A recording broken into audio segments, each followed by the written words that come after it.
Estamos aqui hoje para aprofundar em um assunto de extrema importância: controle dos impulsos.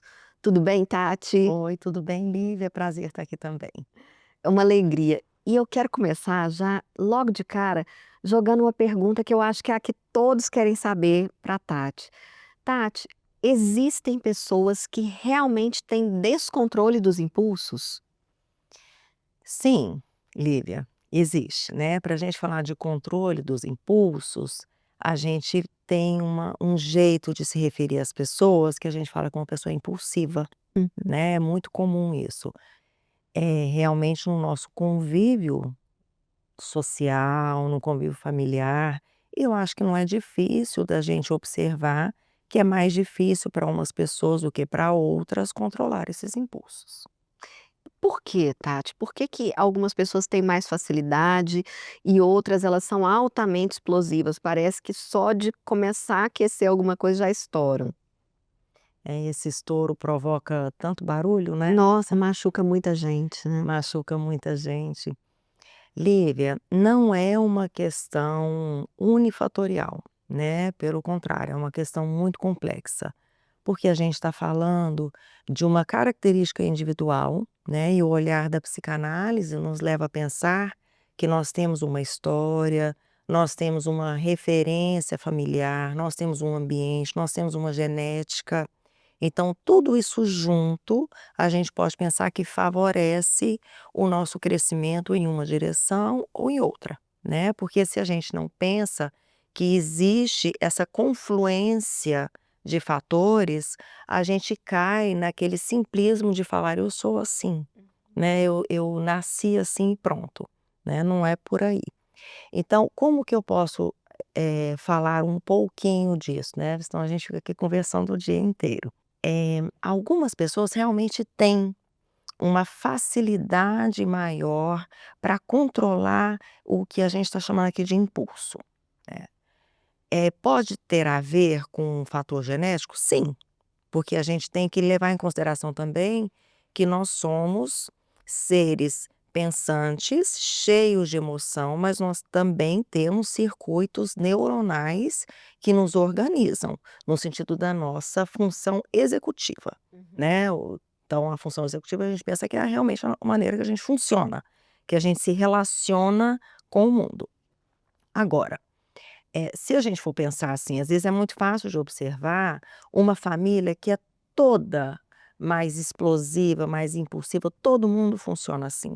Num ambiente assim, vai ser mais fácil de uma pessoa também se relacionar dessa maneira com o mundo, né.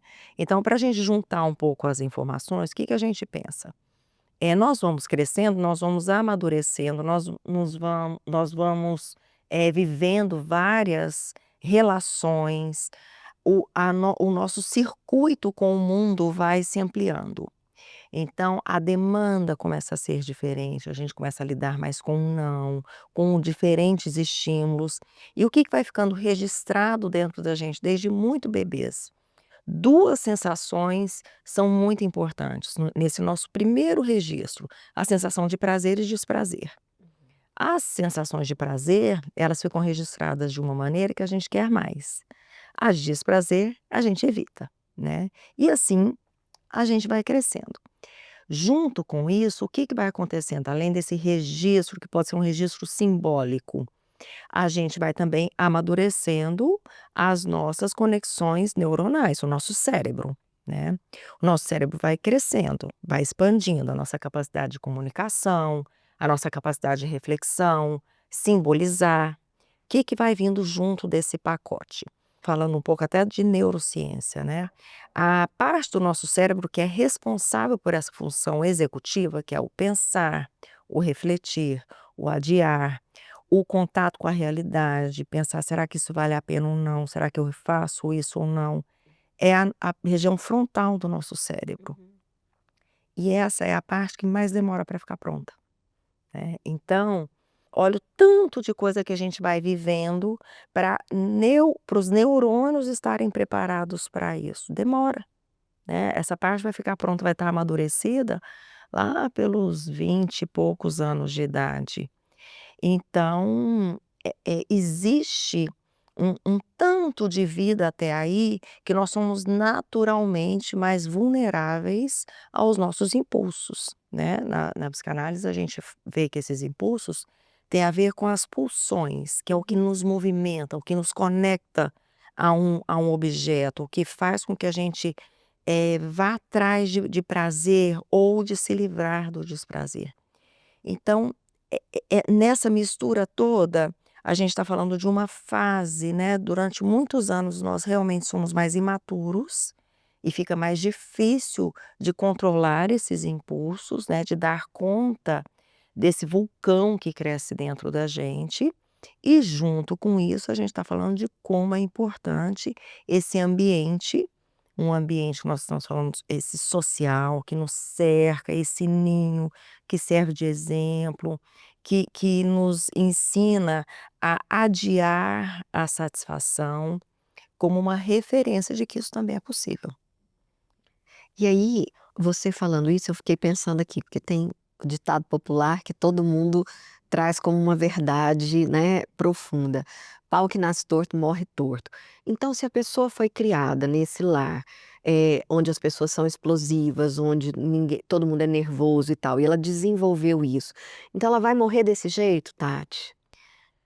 De jeito nenhum, né, de jeito nenhum. A gente tem e eu acho que isso é um ganho, é um presente que a psicanálise nos dá, né, que é pensar que todos somos passíveis de mudança, de transformação, né. É muito difícil, Lívia, porque a pessoa, vamos pensar assim no funcionamento da pessoa. A pessoa que é impulsiva, né, a gente chama de impulsiva, que tem uma dificuldade para dar conta dessa força que vem tão grande dentro dela, ela quer dar vazão a isso. Quando a pessoa, dá vazão a isso, imagina que ela tem um alívio. É igual, imagina um balão que está ali vindo cheio de ar, tuf, estourou, né, aquilo ali acabou.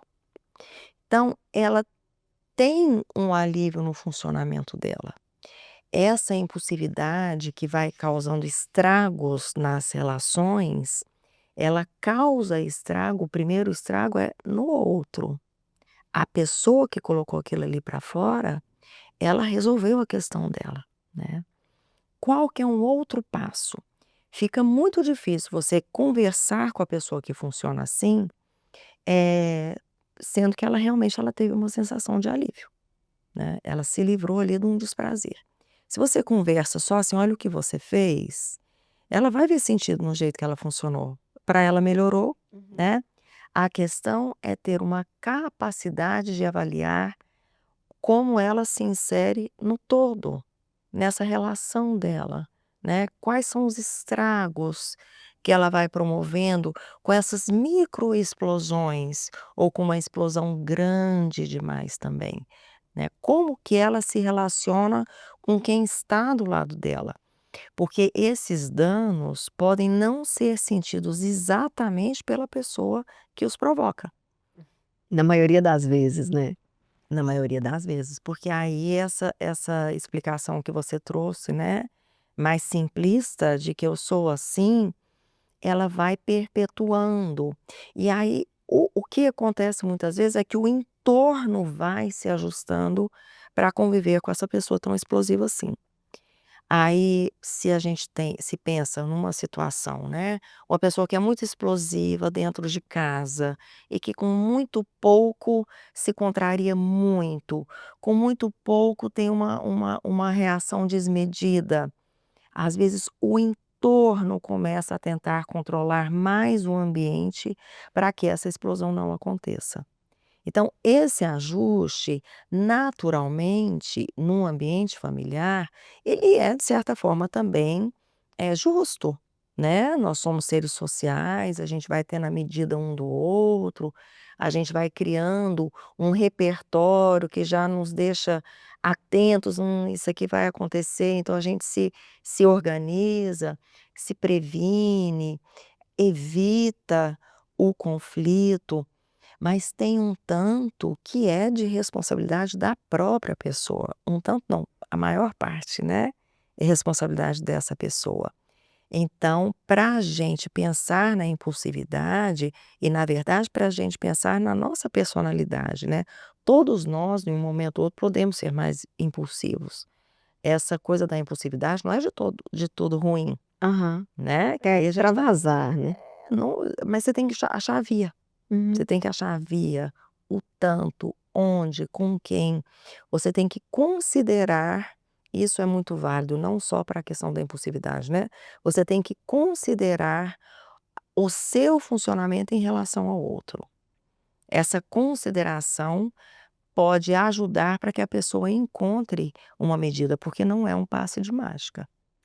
Tati, para a gente ir encaminhando para o nosso encerramento aqui, que dica que você deixa para quem está nos assistindo, do que eles podem fazer para começar esse processo de autorregulação? Eu acho que essa visão honesta, né, essa visão honesta e ter coragem de pensar nos efeitos do próprio funcionamento, né. Se é assim mesmo, será que não tem como eu mudar não só pelos outros, porque a pessoa que é muito explosiva, Lívia, ela também vai se sentindo muito destrutiva, né, então o nosso maior juiz mora dentro da gente, né, quem mais mede o que nós fazemos, se é certo ou se não é, se foi válido, se eu sou boa, se eu sou má, esse juiz ele habita dentro de cada um. Então ter essa capacidade de essa análise profunda e honesta de como eu me relaciono com o outro, de se desarmar um pouco, inclusive acreditando que existem várias maneiras de extravasar a mesma raiva, a mesma violência, a mesma frustração. E a gente está falando da impulsividade em relação a extravasar essa raiva, mas ela também tem um outro caminho, né? Que é também a impulsividade para ter o bom, que é não conseguir adiar o prazer. E essa é um outro caminho que vem muito rápido, que é quando a gente pensa, por exemplo, eu falei para você da adolescência, né, nos adolescentes tendo muito pressa, tendo muita pressa em sentir o bom, né, em ter aquele afogamento num prazer absoluto. E fazendo talvez coisas mais inconsequentes, que situações de risco, de perigo, abuso de substâncias. Uhum. Isso na adolescência, né, como eu falei, faz parte do processo de amadurecimento, esse extrapolar um pouco os limites, né, justamente por não ter também um cérebro que está preparado ou mais amadurecido para reflexão, Hum. né, para encontrar uma outra via para ter esse prazer. O prejuízo maior é quando isso se perdura pela vida toda, né, e a pessoa tem essa pressa em se livrar do desprazer, ela não consegue adiar, não consegue negociar com ela mesma o que e quanto ela pode ter e quando ela pode ter esse prazer. E que também leva a atitudes muito atrapalhadas, né, muito excesso. Então e aí pode estar relacionado também com álcool, com abuso de substância. Então essa é a análise mais honesta, é sempre um bom e valioso caminho para a pessoa se propor a transformar a sua maneira de se relacionar com o mundo. Todo mundo sai ganhando. Tati, eu te agradeço por essa conversa tão profunda e eu convido a todos, mandem para nós o que que vocês acharam, coloquem as dúvidas de vocês, sugiram temas ou perguntas para a próxima vez. E a gente se vê daqui uns dias. Obrigada, Eu que Tati. agradeço, até a próxima. Tchau, gente.